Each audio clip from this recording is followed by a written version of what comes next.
Alors, on va faire un peu de philosophie, si vous voulez bien. Je ne suis pas philosophe, je suis professeur de philosophie morale. Des philosophes, il y en a ah oui, c'est ça. Il y en a 3 par siècle à peu près. Et puis en plus, c'est un terme qui est très galvaudé, puisque à la radio, à la télévision, tout le monde se dit philosophe maintenant. Donc, c'est vrai que nous le sommes tous dès lors que nous réfléchissons. La philosophie, c'est...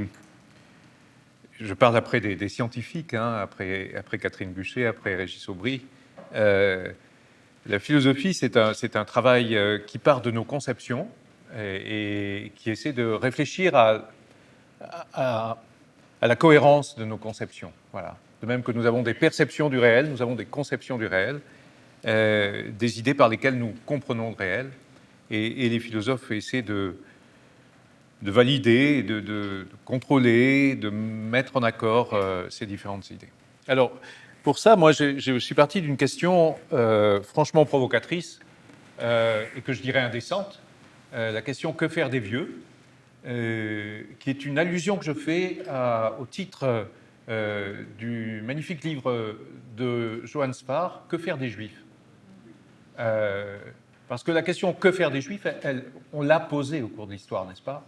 Et on s'en souvient de cette question-là et de ses effets, et que c'est une question qu'on pose aussi, parfois les parents les posent aux enfants, mais quand ils sont insupportables, mais qu'est-ce que je vais faire de toi ? Moi, ma mère, elle m'a dit ça plusieurs fois, qu'est-ce que je vais faire de toi ?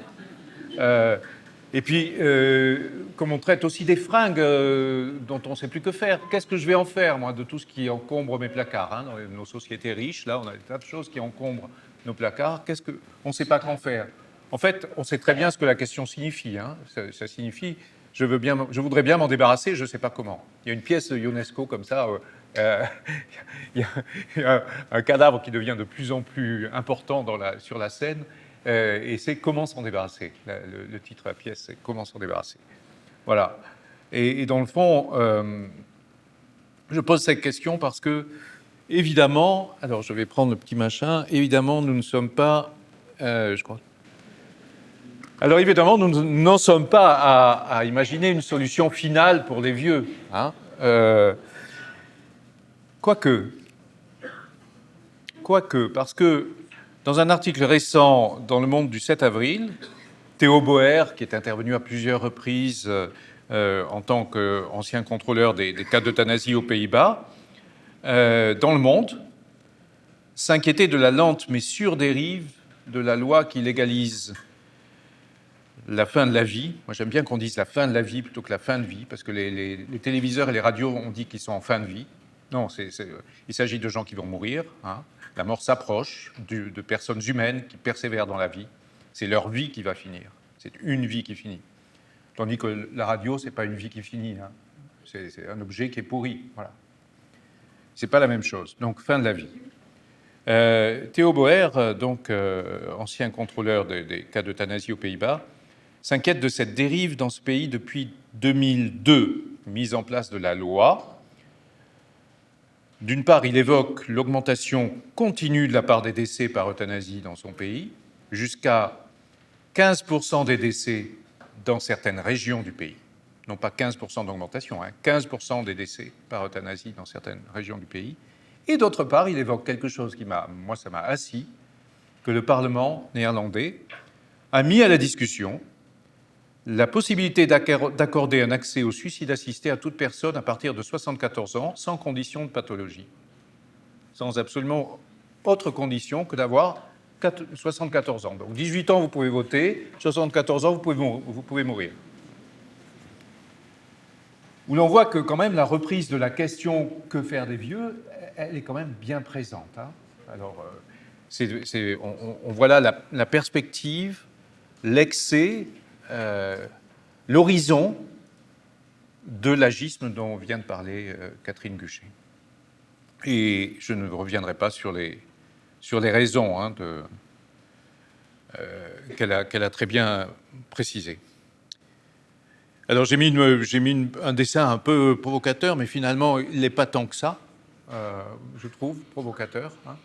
Et il signifie bien que Là, il s'agit d'une personne handicapée. Bon, on va l'imaginer vieille, handicapée, femme vieille, handicapée. Ça fait quand même beaucoup. Et à qui on laisse entendre que quand même, on a mis en place tous les moyens pour qu'elle en finisse. Et pas seulement au plan de la loi, mais, n'est-ce pas, le regard qui se porte sur les vieux malades dont le corps s'est abîmé, qui ont des difficultés cognitives, et on se dit, ben, ils ont une qualité de vie pourrie, et dans le fond, on leur renvoie l'image de ce qu'on peut appeler une indignité. C'est toujours dangereux, ces notions de dignité et d'indignité. C'est très dangereux, en fait. Voilà, alors, avançons. Je ne suis que dans mon introduction. Alors, premier point, il est vrai que la part des vieilles personnes, et là je ne reprendrai pas ce qu'a dit et expliqué très brillamment Régis Aubry, la part des vieilles personnes dans la population des sociétés développées va en augmentant. Eh bien, dans la mesure où ces personnes ont quitté l'emploi et présentent au fil des ans des fragilités plus nombreuses, elles représentent un poids dont on nous parle suffisamment pour la société, une charge. Déjà, le débat sur les retraites, on a opposé le désir un peu imaginaire quand même des gens d'aller vite à la retraite, avec de l'autre côté, eh bien, le poids des retraités pour les actifs, qui est de plus en plus important. Eh bien, cette charge, c'est vrai, elle concerne de plus en plus de personnes, elle dure de plus en plus longtemps, et on peut se demander s'il faut vraiment l'assumer, si nous avons les moyens de l'assumer, et s'il faut encore l'assumer. Première question. Et puis, deuxième élément, un élément de réflexion, c'est que la vieillesse est un des 4 âges de la vie. C'est souvent comparé, la vieillesse, aux 4 saisons, n'est-ce pas ? L'enfance, c'est le printemps, la jeunesse, c'est l'été. Nous qui sommes actifs, en emploi, etc., nous sommes déjà à l'automne. On commence à avoir pris un peu d'embonpoint, les cheveux qui grisonnent un peu, etc., etc. On est ralenti pour certaines choses. Au cours de la vie, quand même, c'est très tôt qu'on commence à avoir à abandonner des choses qu'on n'arrive plus à faire. Voilà. On a perdu l'insouciance de l'enfance à un certain moment. Ionesco, le même, il dit dans son journal en miettes que l'enfance se termine quand on sait qu'on va mourir. Voilà. Quand on sait qu'il y a la mort au bout pour tous les humains, que là, c'est la fin de l'enfance. Donc comme ça, on perd des choses au cours de la vie, mais eh bien, on dira que déjà l'automne, c'est la perte des choses, comme les arbres perdent leurs feuilles, dont on commence à avoir conscience. Et puis, il y a l'hiver, et l'hiver, c'est la vieillesse. Voilà. L'un des 4 âges de la vie, il a quand même une caractéristique, c'est que ceux qui en parlent, généralement, ceux qui la redoutent, ceux qui veulent la réglementer, lui faire un espace dans la société, ou au contraire la mettre de côté, ils ne la connaissent pas. C'est le seul âge qu'ils ne connaissent pas, en fond. Nous qui ne sommes pas encore vieux, nous qui ne sommes pas encore déclarés dans cette catégorie-là, eh bien, nous ne savons pas, nous n'avons pas d'expérience de ce que c'est que d'être dans cette catégorie, justement, et que de se sentir dans cette catégorie. Donc c'est un cas très particulier, parce que pour comprendre nos enfants, quand nous avons des enfants, pour comprendre les adolescents, pour comprendre les jeunes adultes, pour comprendre la génération d'avant qui veut notre place et qui veut nous faire partir le plus vite possible, pour prendre notre place et tous nos avantages, eh bien, nous nous aidons de ce que nous avons vécu. C'est-à-dire que les parents qui élèvent les enfants, ils les élèvent avec quoi ? Avec le bouquin de Laurence Pernoud, pour un grand nombre d'entre eux, mais surtout avec leurs souvenirs d'enfance. Surtout avec leurs souvenirs d'enfance. Et comment comprend-on les adolescents, sinon avec le souvenir des conneries qu'on faisait quand on était à leur place, enfin, voilà. Et de la relation qu'on avait aux parents, aux plus âgés, aux profs, etc., etc. Or, ça ne marche pas avec les vieux. Voilà, c'est une des caractéristiques. Et donc, ce sont mes 2 éléments de départ, et c'est à partir de ça que je voudrais répondre à ces questions, finalement. Que faut-il faire des vieux ? D'abord en essayant de déterminer ce que c'est que la vieillesse, pour un philosophe, prendre un peu une position dégagée de notre point de vue subjectif, et puis essayer de justifier les tendances contemporaines, contre les tendances contemporaines, pardon, j'ai mal lu, contre les tendances contemporaines au jeunisme et à la seule jouissance, de justifier le soin que nous prenions des uns des autres, de tous les autres, et donc aussi des vulnérables, parmi lesquels il y a des vieilles et des vieux. Tous les vulnérables ne sont pas des vieux, et tous les vieux ne sont pas des vulnérables, évidemment. Alors, premier point, une période de la vie. La première chose que je voulais dire à ce sujet, c'est que nous ne sommes pas des animaux comme les autres. En effet, nous avons 4 âges dans la vie, 4 périodes, en gros. C'est une catégorisation comme une autre, hein. Mais elle est raisonnable. 4 périodes dans la vie, et il y en a 2 que nous avons inventées. La jeunesse et la vieillesse. Parce que pour les animaux sauvages, la plupart d'entre eux, il y a l'exception des animaux qui ont qui vivent en société, hein, qui vivent en meute, comme dit un certain livre récent. Ce sont encore des animaux sauvages, mais ils vivent en meute. Et chez eux, c'est vrai que comme les mâles dominants empêchent les jeunes mâles d'accéder aux femelles, il y a une jeunesse. C'est-à-dire, la jeunesse, c'est la période pendant laquelle on a les capacités de se reproduire, mais on ne se reproduit pas. Et donc, on fait des études à la place. On sublime, comme dirait Freud. On fait des études au lieu de... Mais, de fait, chez les animaux sauvages, dès qu'un animal a la capacité de se reproduire, il se reproduit. Et donc, il passe finalement de l'enfance à l'âge adulte. Et il n'accède jamais à la vieillesse, parce que dès qu'il commence à être fatigué, il se fait bouffer par des animaux plus forts que lui. Voilà. Ou alors il tombe dans des pièges, ou alors il se fait chasser, ou alors... Bon, il ne court plus assez vite. Alors que nous, les hommes, les humains, nous avons inventé la jeunesse, et nous avons inventé, finalement, la vieillesse. Nous nous sommes donné les moyens de l'un et de l'autre. C'était très intelligent de repousser l'âge de la reproduction pour consacrer une partie de l'enfance à la formation et faire allonger l'enfance, la sortir de l'innocence et de l'insouciance pour permettre aux individus de mieux maîtriser la suite de leur existence. Ça s'appelle la civilisation. L'invention de la jeunesse, c'est la civilisation. Et l'invention de la vieillesse, eh bien, l'invention de la vieillesse, c'est quand même l'effet de quelque chose de fondamental qui est très, très bien formulé par Spinoza depuis très longtemps, c'est que chaque être s'efforce de persévérer dans son être, et donc les vivants s'efforcent de persévérer dans leur vie, et les humains s'efforcent de persévérer dans la vie grâce à leur intelligence. Et donc cette intelligence, c'est celle qui produit une compréhension du monde, c'est celle qui produit une compréhension du corps, c'est celle qui produit les techniques, la science, la médecine. Et c'est ça qui nous permet d'allonger la vie. La vieillesse, c'est d'abord une bonne nouvelle. C'est d'abord ça. La vieillesse, c'est d'abord un gain de temps dans l'état de vivant. C'est du temps d'existence complémentaire. Voilà pourquoi nous ne sommes pas des animaux comme les autres.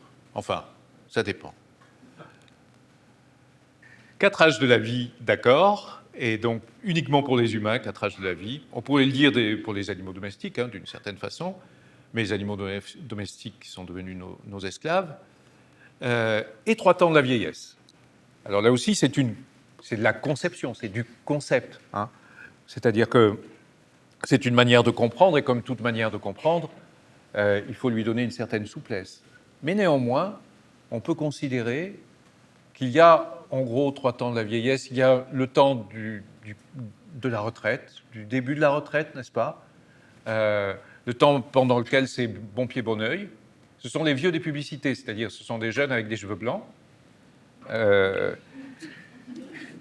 Ils sont tout juste vintage, has-been, c'est-à-dire ce sont des adultes comme les autres, mais avec d'autres références, un peu vieillis, des fringues qui ne sont pas toujours au goût du jour, et un langage qui n'est pas exactement le même que celui qui est majoritaire dans la société.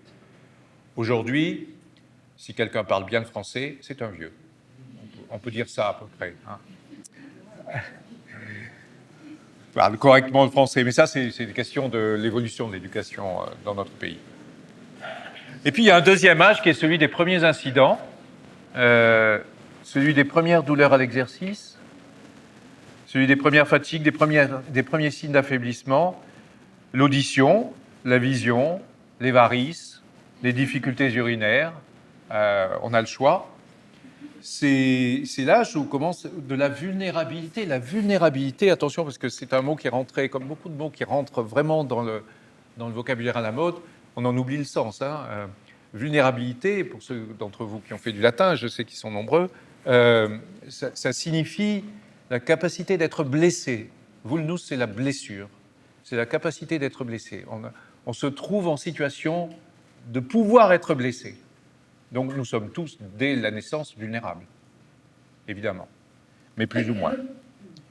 Et puis il y a l'âge des dépendances. Donc il faudra lui faire un sort quand même à part, des petites ou des grandes dépendances, les dysfonctionnements physiques importants, les dysfonctionnements psychiques qui obligent à des contraintes, l'assistance mécanique, la prise impérative de médicaments, l'assistance à la mobilité, l'assistance aux gestes du quotidien, les troubles cognitifs, etc. Voilà, tout ce temps supplémentaire a l'apparence d'un déclin. Alors, la vieillesse est un naufrage, tout le monde dit c'est Charles de Gaulle. C'est vrai, mais Charles de Gaulle, ce n'était pas n'importe qui, vous le savez. C'était aussi un très grand lecteur, et c'est Chateaubriand, la vieillesse est un naufrage, avant d'être de Château, du général de Gaulle. Alors voilà, la vieillesse est un naufrage, les vieux sont des épaves. Il n'y avait pas de main morte, Chateaubriand. Et Montaigne. Et Montaigne, c'est magnifique cette remarque de Montaigne dans un chapitre qui s'appelle De l'âge, dans les essais. Vous savez, Montaigne se prend lui-même comme objet d'observation et d'analyse pour penser l'homme, en fait, tout homme derrière son individualité propre. Donc, ce n'est pas égocentré, les essais de Montaigne. Quant à moi, je tiens pour certain que depuis cet âge, alors c'est un âge qui est vieux pour l'époque. Montaigne, il est mort à 59 ans, ce qui au XVIe siècle est déjà très très bien. Que depuis cet âge, donc il a à peu près 45 ans au moment où il écrit ce chapitre des essais, et mon esprit et mon corps ont plus diminué qu'augmenté, et plus reculé qu'avancé. Il est possible qu'à ceux qui emploient bien le temps, la science et l'expérience croissent avec la vie. Mais la vivacité, la promptitude, la fermeté et autres parties bien plus nôtres, alors là, je me demande à quoi il fait allusion, plus importantes et essentielles, se fanent et s'alanguissent.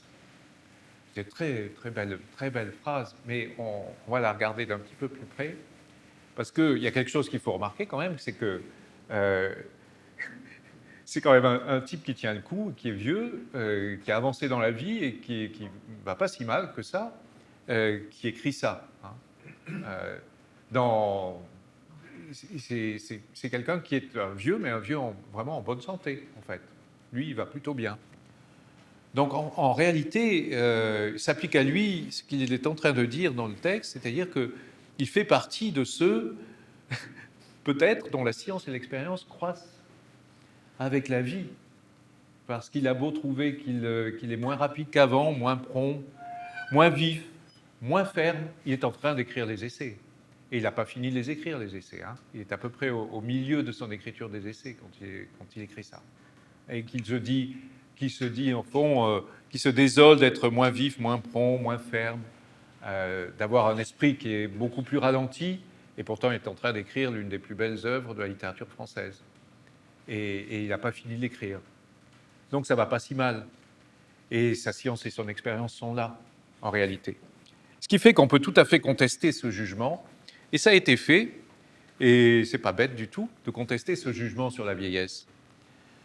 Se poser la question, George Sand se la pose. On a tort de croire que la vieillesse est une pente de décroissement, c'est le contraire. On monte et avec des enjambées surprenantes. Vous savez, il y a une chanson de Charles Bois qui est je sais pas, elle n'a pas été dans les plus connues des chansons, où il dit « je suis moins vieux ». Voilà. Je suis moins vieux, c'est-à-dire entre l'autre jour, je faisais la remarque à une, je ne sais plus, à une personne, je ne sais plus à quel sujet, je disais entre l'état de petit con et l'état de vieux con, il y a quand même un temps de sagesse. Hein, il y a quand même un temps de sagesse qui dure un certain temps. Voilà. On monte avec des enjambées surprenantes. C'est sans doute ça à quoi elle fait allusion. C'est-à-dire, George Sand, là, fait allusion à toute la force que donne l'expérience à l'âge avancé. Voilà. Un auteur plus récent, très beau, hein, un livre que je vous conseille, le dernier livre de Pascal Quignard, Trésor caché, qui établit un rapport. Alors, Pascal Quignard établit un rapport entre la mort et la naissance. Il ne faut pas oublier ce rapport-là, quand même. La naissance nous fait accéder à la vie comme sujet mortel. Elle est un début auquel la mort répond. Ce qui fait que beaucoup de religions ont imaginé, beaucoup de sagesse ont imaginé que la mort était une nouvelle naissance, une naissance à autre chose. En tout cas, là, il y a une référence à une comparaison qu'il fait entre la vieillesse et l'enfance, l'âge pour peu que la mémoire du temps persiste au fond de l'expérience des jours, pour peu que le langage ne décline pas. Alors j'ai sauté, j'ai fait des phrases, c'est presque du Proust. Accumulant les années, diversifiant leurs leçons. Les leçons des années sont très importantes. L'âge tend une main tellement plus vaste que ne peuvent l'être les points ou les menottes du premier monde, du premier jour de la naissance, des premières saisons de l'enfance. Au fond, notre accès au monde, notre accès au monde est rendu meilleur par l'âge. C'est ça qu'il veut dire. Hein. Il tend la main, l'âge tend la main au monde, tend la main aux autres, tend la main à la vie, en fait, hein, et à la subtilité, aux détails, à toutes les couleurs des choses, que, au fond, les enfants, et particulièrement les premiers-nés, ne savent pas faire, et pour cause, ils ne peuvent pas faire. Parce qu'il leur manque cette disponibilité de l'attention que l'expérience, justement, a construite. Cette grande disponibilité de l'attention. Quand nous sommes âgés, nous sommes beaucoup plus nuancés, beaucoup plus précis, beaucoup plus nuancés. Il ne faut pas oublier ça. Bon, alors certains seraient 10, hein, évidemment. Mais il n'y a pas besoin de l'âge pour ça. Alors, voilà ce qui m'inspire, pour terminer ce premier temps, la réflexion suivante. C'est à partir de notre propre expérience d'existence, de notre propre qualité d'existence, que nous avons tendance à juger celle des personnes âgées. Mais au fond, les conditions d'existence nous obligent toujours à modifier les normes de notre vie. Je m'inscris là dans la lignée des travaux de Canguilhem sur le normal et le pathologique. Hein. Au fond, la maladie, la pathologie et tout ce qui nous arrive, chaque chose qui nous arrive dans la vie est tout à fait normale et nous conduit simplement à nous adapter, à modifier les normes de la vie, comme on s'adapte constamment à notre environnement. Et donc, il en va des affaiblissements dus à l'âge comme des épisodes d'affaiblissement qu'on connaît dans les accidents de la vie, les épisodes infectieux, les accidents physiques, les ruptures en tout genre, etc., etc. Tous ces affaiblissements et le ralentissement dont Régis Aubry parlait, je le nomme ici affaiblissement, tous ces affaiblissements, tous ces ralentissements, en fond, nous invitent à trouver des ressources délaissées. Les ressources que nous avons délaissées dans la précipitation, la promptitude, le pragmatisme, la compétition, et qui sont des ressources que nous avons.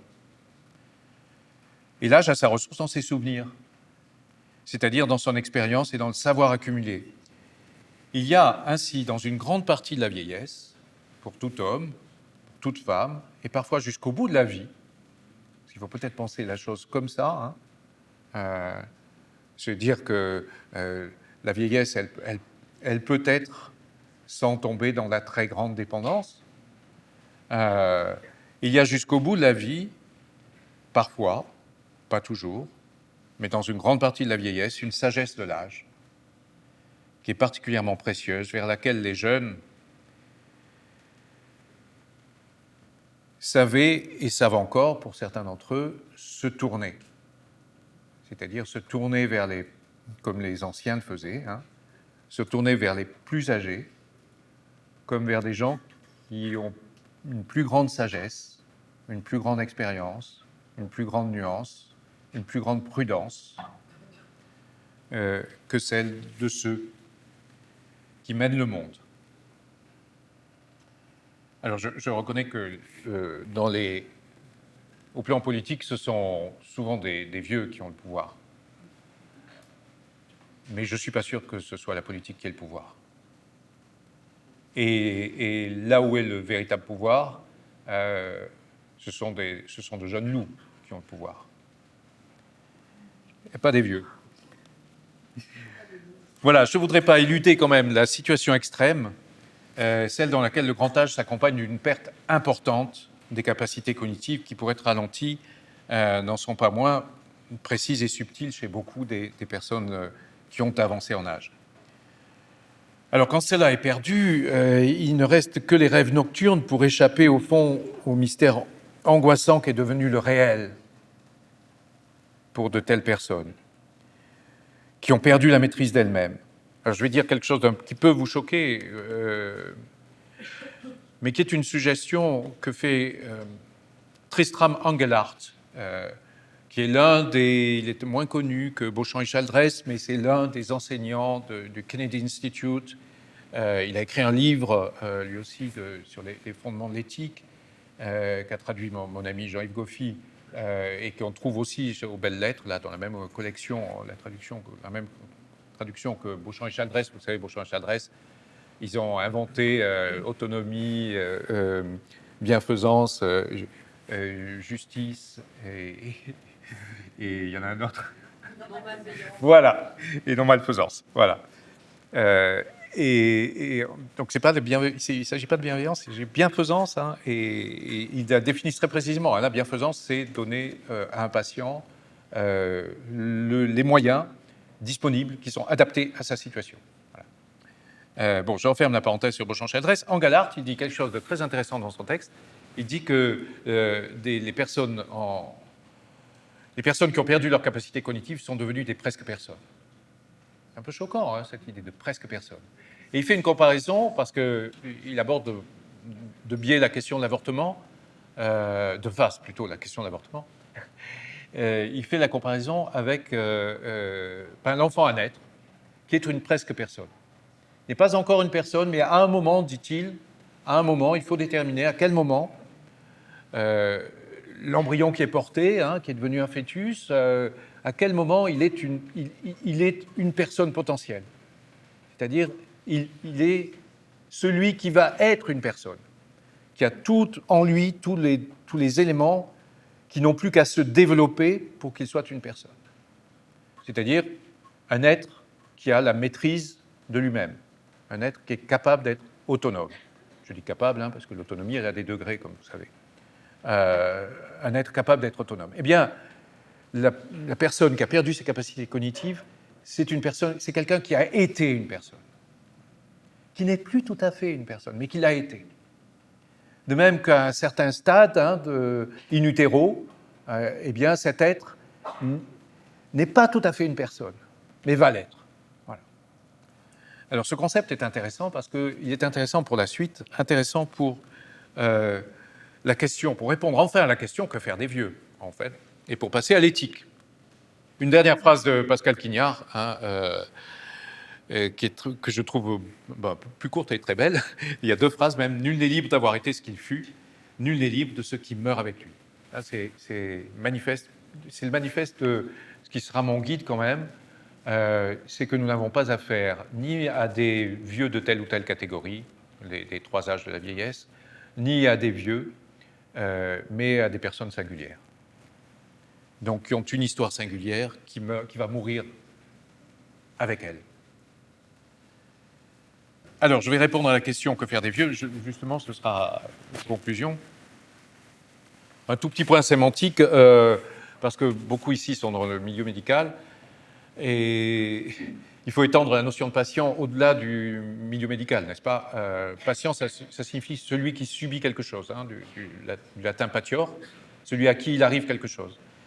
Et il faut mettre en face celui qui agit, un agent et un patient. Voilà. Quand vous insultez quelqu'un, il est le patient, vous êtes l'agent. Voilà. Quand vous lui faites un compliment, vous êtes l'agent, il est le patient. Vous faites un cadeau, etc. etc. Alors donc c'est important parce que si on se questionne sur les conditions d'une relation bénéfique pour les plus âgés, on se place dans la position d'agent, et il s'agit donc d'avoir une éthique de l'agent. Voilà.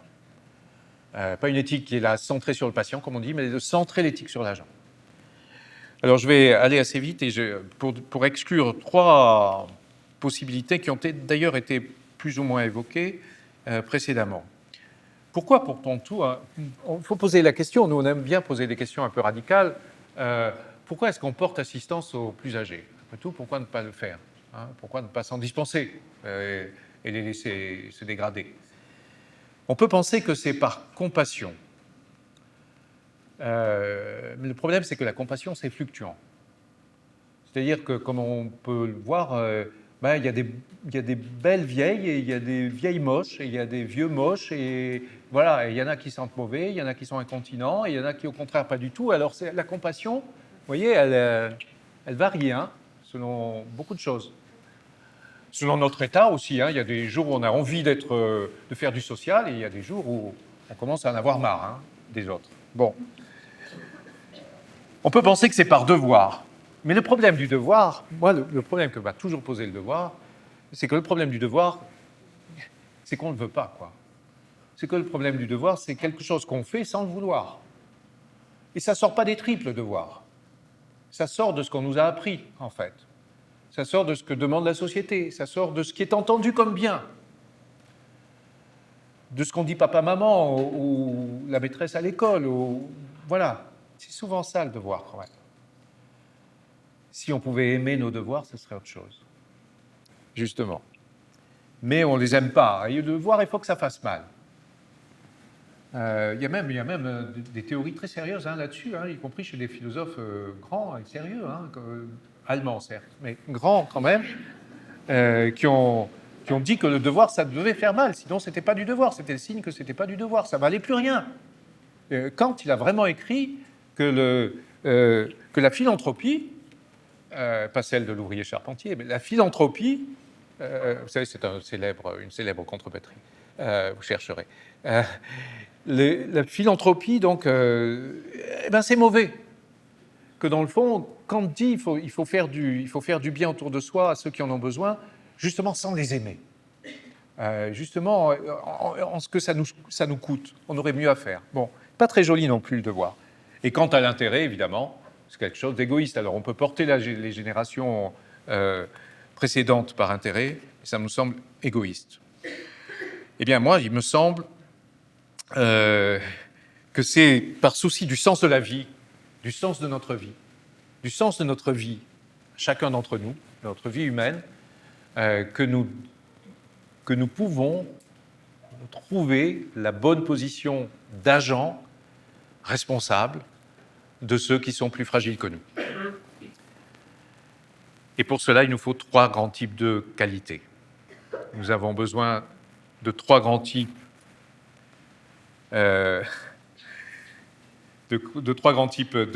d'actions ou de dispositions ou d'attitudes. Si nous voulons que notre vie ait un sens, notre vie sociale ait un sens, eh bien, nous avons besoin d'aider ceux qui sont plus faibles.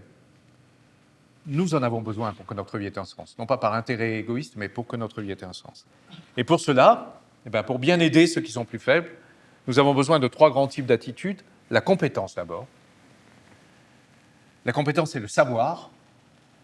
C'est-à-dire que c'est le savoir scientifique, par exemple de la vieillesse, ce qu'on en sait, ce qu'en savent les médecins, comment elles se caractérisent pour eux, Mais c'est aussi le savoir de l'expérience. J'ai évoqué cette expérience que nous avons du ralentissement, hein, à tous les moments de la vie, au fond. Dans ces moments où nos aventures se ralentissent, dans ces moments où notre vie se ralentit parce qu'on a chopé un virus, et tout d'un coup on est au lit, ça va plus, etc., etc.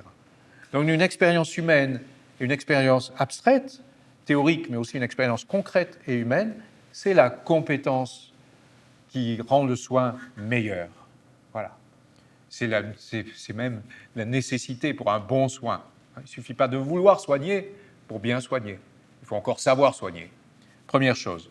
Deuxième chose, la bienveillance. Alors, ce n'est pas la bienfaisance. La bienveillance, ce n'est pas bien faire, c'est vouloir le bien. C'est ce qui est derrière le bien faire. Voilà. Et c'est sûr qu'on peut bien faire sans y penser, en pensant à sa liste de courses. Mais on est meilleur et on le fait mieux quand on le veut. Et là, il s'agit de vouloir le bien d'autrui, ce qui est très difficile. Vouloir ce qui est bien pour autrui. Ce qui nous sort de nous-mêmes, en quelque sorte. Ça commence au respect. On a évoqué le respect. J'irai un petit peu plus loin parce que le respect, ça reste quand même distant, n'est-ce pas ? Les gens, aujourd'hui, les communautés, puisque la société se fragmente, elles demandent chacune le respect. Touche pas à mon pote, en quelque sorte. Touche pas, me touche pas. Noli me tangere, ne me touche pas. Et en fait, la considération va beaucoup plus loin. La considération, ça consiste à s'intéresser à ce que vit autrui.